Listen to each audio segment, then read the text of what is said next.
ৰঙচুৱা হৈছে আৰু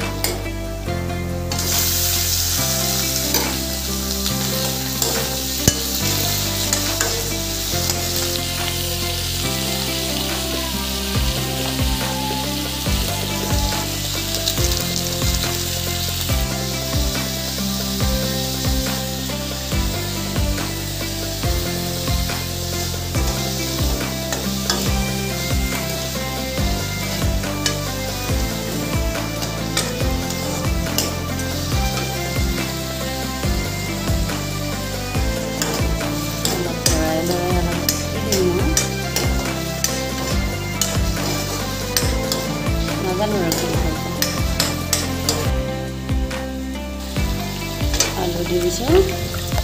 কলডিল পোৱা হ'লে ভাল হ'ল হ'লে কলডিল নাই এতিয়া আলুৰ লগতে বনাইছোঁ ছোৱালীয়ে মাংস নাখায় আলু জোলহে খাব কাৰণে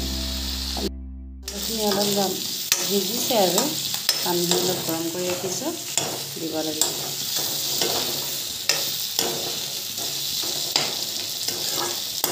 এতিয়া গৰম পানী দি দিওঁ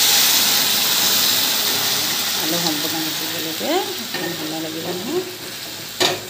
আৰু এতিয়া ৰচুন অকণমান দি নমাই থ'ম আমাৰ ছোৱালীয়ে বেছিকৈ জোল আৰু আলুহে খায় সেইবাবে মই ইমানটোতে ৰখাই থ'ম